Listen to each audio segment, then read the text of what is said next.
بسم اللہ الرحمن الرحیم۔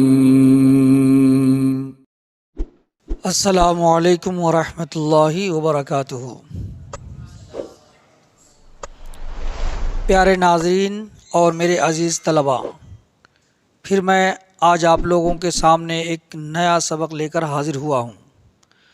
امید کرتا ہوں کہ اب آپ لوگ غور سے سبق کو بھی سنیں گے اور اس سے مکمل طور پر آپ فائدہ اٹھائیں گے۔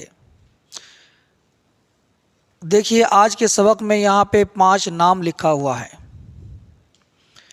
آپ لوگوں کو میں نے کل کے سبق میں بتایا تھا جملہ کے بارے میں، اور پھر جملہ کی 2 قسمیں بنتی ہیں، جملہ اسمیہ اور جملہ فعلیہ۔ دونوں جملہ اس معاملے میں برابر ہے کہ جملے کے اندر جو 2 اہم جز ہوتا ہے، ایک مسند الیہ کہلاتا ہے اور دوسرا مسند کہلاتا ہے۔ اس کو میں نے کل کے گفتگو میں اس کو مکمل کر لیا تھا۔ آج میں جو آپ لوگوں کو سمجھانے جا رہا ہوں، بس اسی سے ملتا جلتا آگے کا سبق آپ کا ہوگا۔ جملہ اسمیہ میں نے ایک بات یہ بھی کہی تھی کہ جملہ اسمیہ کا جو پہلا جز ہوتا ہے، جو مسند الیہ ہوتا ہے، اس کا نام ترکیبی زبان میں مبتدا کہلاتا ہے، اور دوسرا جو مسند ہوتا ہے اس کا نام خبر کہلاتا ہے۔ اور ایک چیز میں آپ کو بتا دوں کہ مبتدا اور خبر میں پہلے میں جملہ اسمیہ پر گفتگو کروں گا مکمل طور پر، اس کی جتنی بھی قسمیں آ سکتی ہیں حتی الامکان میں اس کو کوشش کروں گا پوری کرنے کی۔ اس کے بعد پھر جملہ فعلیہ میں داخل ہوں گا۔ مبتدا اور خبر میں مان کے چلو کہ یہاں پہ 2 لفظ لکھا ہوا ہے، ایک اللہ اور ایک رب یا تو اب مبتدا اور خبر جو بناؤ گے تو اس میں آپ دیکھیے گا کہ جو مبتدا اور مسند الیہ کس کو مانیے گا آپ، تو آپ کو اس سے اور ایک واضح میں دیتا ہوں۔ جیسے میں نے یہاں پہ لکھا القلم سمین، القلم سمین، اس کا معنی کیا ہے؟ قلم قیمتی ہے، قلم قیمتی ہے۔ تو آپ دیکھو، دیکھنے میں القلم ایک لفظ ہے اور ایک لفظ ہے۔ جو ابتدائی درجہ کے طلبہ ہوتے ہیں ان کو یہ سمجھ میں نہیں آتا کہ مبتدا ہم کس کو بنائیں اور خبر کس کو بنائیں۔ تو غور کیجئے گا کہ جو مسند الیہ ہوگا اس کو آپ دیکھ سکتے ہیں، چھو سکتے ہیں، اشارہ کر کے اس کو بول سکتے ہیں۔ 2 لفظ ہوگا اس میں جس کو آپ دیکھ سکتے ہیں، جس کا وجود آپ کے سامنے موجود ہوگا، وہی مسند الیہ ہوگا۔ اور جو خبر واقع ہوگا، جو لفظ، اس لفظ کو آپ الگ سے کہیں پہ دکھا نہیں پاؤ گے۔ اب یہ ذہنی طور پر آپ کو سمجھنا ہوگا، اس کو الگ سے آپ دکھا نہیں پاؤ گے۔ جیسے میں نے بتایا قلم قیمتی ہے، تو قلم کو آپ الگ سے دکھا سکتے ہو کہ یہ قلم ہے، اس قلم کو آپ دکھا سکتے ہو، لیکن قیمتی کو آپ قلم سے ہٹ کر دکھا سکتے ہو؟ دکھا نہیں سکتے ہو۔ تو جملے کی جب آپ ترکیب کرنے کے لیے جائیں گے تو اس وقت آپ غور کیجئے گا کہ کس کا وجود مستقل طور پر ہے اور کس کا وجود مستقل طور پر نہیں ہے۔ ہم نے یہاں پہ کہا زید کیا ہے؟ طالب ہے، زید طالب علم ہے، ٹھیک؟ تو آپ زید کو تو دکھا سکتے ہو الگ سے، وہ کھڑا ہے، ایک انسان کا نام ہے، لیکن طالب علم کو زید سے ہٹ کر دکھا سکتے ہو؟ اسی طالب علم وہی زید کے اندر سمایا ہوا ہے۔ بات سمجھ میں آ رہی؟ تو جملے کے اندر سب سے پہلے میں آپ لوگوں کو 2 لفظ کا جملہ یہ بتاؤں گا، اس کے بعد پھر 3 لفظ کا جب جملہ بنے گا تو اس وقت آپ جملے کی ترکیب کیسے کریں گے، جملے کو واضح طور پر کیسے آپ سمجھیں گے۔ تو ہم نے ایک چیز کو واضح کیا کہ دو لفظ ہوگا، ان دو لفظوں میں مستقل وجود جس کا ہوگا اس کو آپ مبتدا بنائیں گے، اور دوسرا لفظ جو اس میں سمویا ہوا ہوگا جس کا الگ سے وجود نہیں ہوگا تو سمجھیے گا کہ وہ خبر ہے۔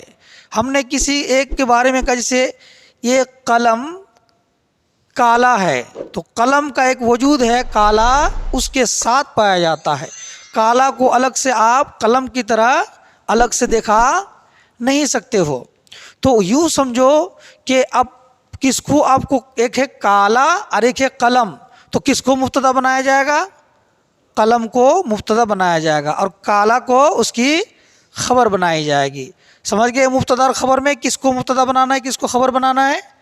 تو آئیے اس بات کو سمجھ گئے تو اب میں آپ کو بتاتا ہوں چھوٹے چھوٹے دو لفظوں کا جملہ جب بنے گا تو اس کی ترکیب آپ کیسے کرو گے۔ میں نے کل بھی یہ بتایا تھا کہ چند جملے بن کر کے ایک صفحہ ہو جاتا ہے، چند صفحے مل کر کے ایک کتاب ہو جاتی ہے۔ تو اگر آپ کو جملے کا فنڈا سمجھ میں آ گیا تو آپ کو ساری چیزیں سمجھ میں آ جائے گی۔ اب مان کے چلو کہ یہاں 5 نام ہیں، یہ لوگ 5 بھائی ہیں، یہ لوگ 5 بھائی ہیں، اور ہم نے کہا کس کو؟ حیدر کو۔ ہم نے کہا حیدر کو کہ بھائی اپنے 4 بھائی کے بارے میں آپ بتائیے، تو 4 بھائی کے بارے میں مجھ کو تھوڑی خبر دیجئے۔ گفتگو اسی طرح ہوتی ہے نا، چھوٹے چھوٹے جملے سے ملا کر کے ہم اپنی بات کو پہنچا دیتے ہیں۔ تو حیدر کہہ رہا ہے کہ میرا جو بڑا بھائی ہے بکر ہے وہ بکرن عالمن، بکرن عالمن، ٹھیک ہے۔ خالد کے بارے میں پوچھ رہا، خالد کیا ہے؟ کہتا خالد عابدن، خالد عابد ہے۔ اور عمر کیا ہے؟ کہہ رہے عمر عادل، بہت انصاف اور انسان کا نام ہے۔ عثمان کس کا نام ہے؟ عثمان جو ہے بہت زیادہ سخی انسان کا نام ہے، ٹھیک ہے۔ بکرن عالمن خالدن عابدن، ٹھیک ہے، اور عمر عادل، ٹھیک، اور عثمان جواد۔ تو ہم نے حیدر سے پوچھا تھا، کیا پوچھا تھا ہم نے؟ کہ آپ لوگ 5 بھائی ہو، 4 بھائی کے بارے میں مجھ کو کچھ جانکاری دیجئے۔ نارمل آپ کے گھر میں بھی ہو سکتا ہے، کوئی بھی آ کے پوچھ سکتا ہے بھائی آپ کے 4 بھائی کیا کیا ہیں، کیا کیا کر رہے ہیں؟ تو آپ نے بتا دیا کہ ہمارے ایک جو بڑے بھائی ہے بکر عالم ہے، خالد بہت زیادہ عبادت گزار ہے، عمر جو ہے انصاف اور آدمی ہے، اور عثمان بڑے سخی ہیں۔ تو آپ نے ایسے عربی میں اس طریقے سے چھوٹے چھوٹے 2 لفظوں کا جملہ بنایا، 2 مستقل کلمہ ہے اور آپ اپنا معنی مستقل طور پر رکھتا ہے۔ تو اب دیکھو عالم کو بکر سے ہٹ کر نہیں دکھا سکتے، بکر کے اندر عالم سمایا ہوا ہے، تو ترکیب کیا کرو گے؟ بکرون مسند الیہ ہے، بکرون مسند الیہ ہے، اور مسند الیہ کو ترکیب کی زبان میں کیا کہیں گے؟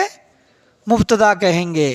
اور عالم ان کو الگ سے نہیں دکھا سکتے، بکر ان کے اندر ایک کوالٹی ہے جو موجود ہے، جس کوالٹی کے بارے میں ہم نے خبر دیا پوچھنے والوں کو کہ بکر کیا ہے، اس کی کوالٹی کیا ہے، کہ وہ عالم ہے۔ تو یہ مسند ہے، اس کو کیا کہیں گے ہم ترکیب کی زبان میں؟ خبر۔ تو بالکل اسی طریقے سے آپ نے دیکھا چاروں جملے بالکل سیم اسی طریقے سے ہیں۔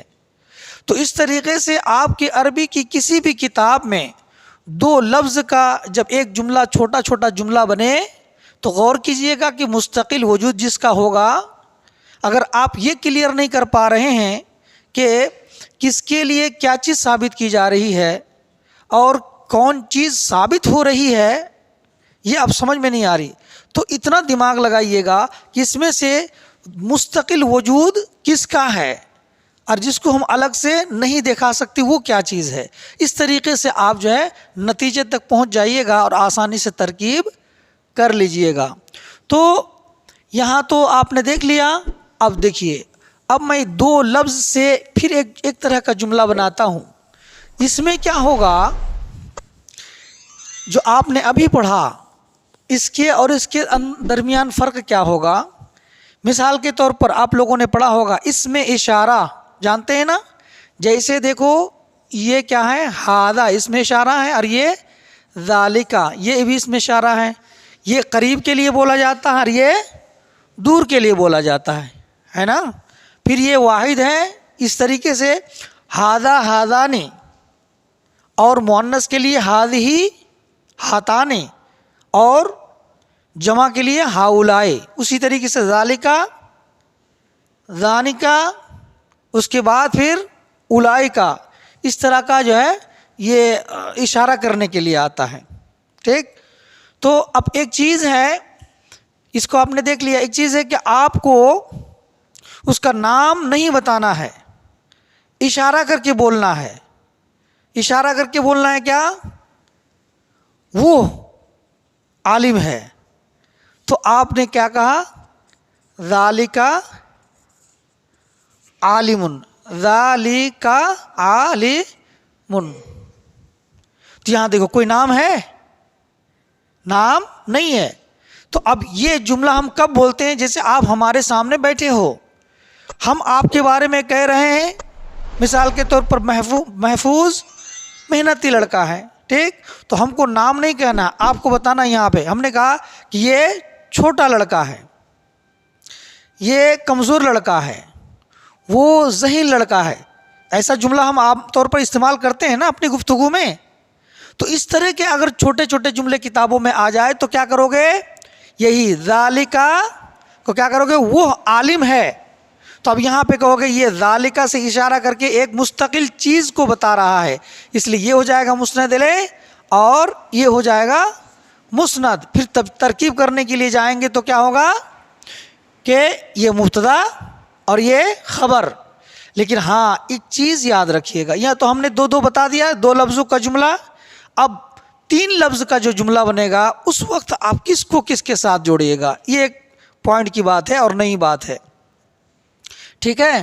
تو ابھی میں نے آپ لوگوں کو 2 لفظ کا ایک جملہ بنتا ہے, اس کو ہم نے آپ لوگوں کو سمجھا دیا, اور امید کرتا ہوں کہ آپ لوگ مکمل طور پر اس 2 لفظ کے جملے کو سمجھ گئے ہوں گے, اور 2 لفظ کا جملہ کہیں بھی آئے گا تو آپ لوگ ترکیب کر لیں گے, میں امید کرتا ہوں انشاءاللہ. یہیں تک میں آج کا یہ 2 لفظوں کے جملے کے بارے میں گفتگو کو ختم کرتا ہوں. پھر انشاءاللہ آنے والے ایپیسوڈ میں آپ کو 3 لفظ کا جملہ جب بنے گا تو اس وقت جو ہے یہ 3 لفظ کو کیسے آپ سیٹ کر کے جملہ بنائیں گے, یہ آگے کے ایپیسوڈ